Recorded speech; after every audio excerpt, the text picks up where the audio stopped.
Reaching the last year of my 20s has taught me a lot. I wouldn't say I've had the typical regular life throughout my 20s.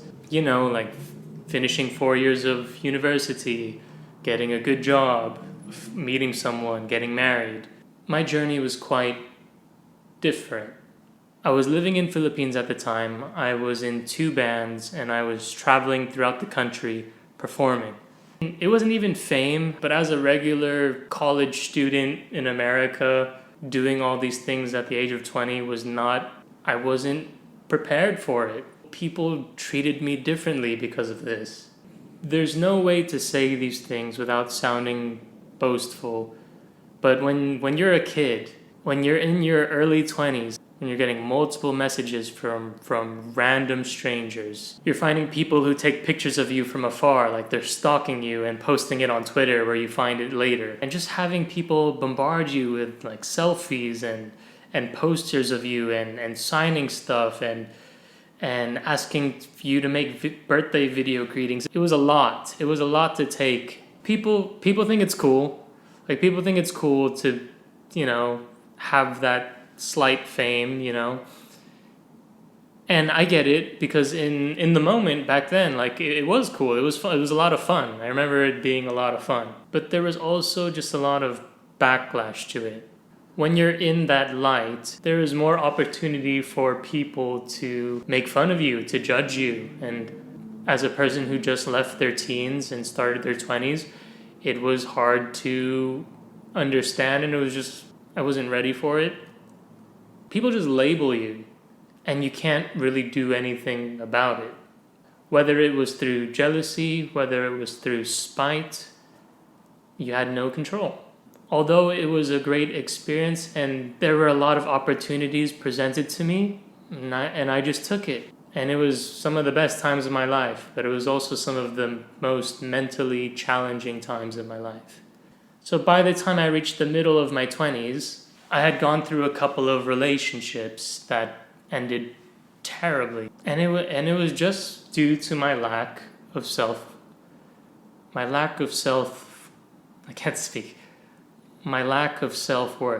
Since I'm the youngest in my family, I'm usually the youngest in anything in my group of friends. I was a very passive person. So my goal was always to just please people, to make sure people are all right. And in the process, I didn't really take care of myself. At that time, I didn't try to figure out who I was or what I wanted or what fulfills me, because I was just the guy who showed up on the stage and sang, or went on a TV show and hosted the TV show. I just did a lot of media things, and people tell me what to do and I do it. And so being that guy, being the musician performer guy, no one ever really tried to see beyond that. No one ever really tried to get to know me more than that.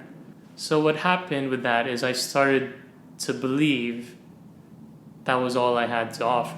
So after all of that, throughout the first half of my 20s, near the second half, I just tried to get my life together. After moving away from the Philippines, being away from that limelight, kind of things dying down, I wanted to do normal things. So I finished school, and during COVID, healing from one of the worst breakups of my life, I found out more about who I was and who I wanted to be. Something switched in me where I wanted to see the value within myself. And after a year of therapy and unraveling these things and talking to my brother and my family and just being a little bit more confident, appreciating who I was beyond the music, beyond just what I did to please people, I found myself again. I found the inner child in me that was supposed to grow into who I am today. So being that person, I had met my wife and then we got married, and now I live in London, still chasing my dreams, but feeling content, feeling fulfilled with what I'm doing. I felt like I had to go through all of that to reach this stage in my life, and I couldn't be more thankful to have had these opportunities. even the bad ones, even the really painful ones, because it's brought me to this comfortable, confident human being that just wants to be happy. And all of that happened in a span of 9 years, which is crazy to me that it's just been 9 years. I guess the best advice, the whole point of this video, the best advice that I can give to anyone that's starting their 20s is to just not worry about figuring things out. Like, take your time. It took me so long, and I'm still figuring out myself. I'm still going to be figuring out myself in my 30s. But just be you. Just be the best version of yourself. Don't live anyone else's stories. Don't let other people dictate who you're supposed to be, what other people think. It doesn't matter. That ruined basically half of my 20s, and I don't want that for you guys.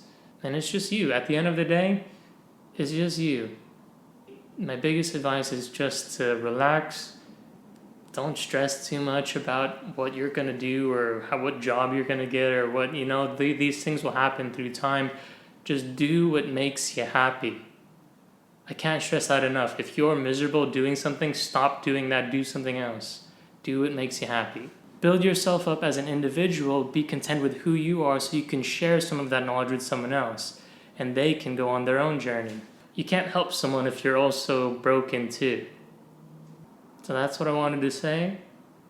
I'm excited for this last year of my 20s. I'm not really worried, I'm not worried about any timeline, or I'm not worried about rushing or having kids or doing what I need to do. I'm happy with what I'm doing right now. I'm grateful for all the memories and experiences, the good and the bad, and you learn, you grow, and this is kind of your own story. So I challenge you all that's watching this video at this moment to look within yourself, understand who you are, and write your own story in your own time. Thanks for watching.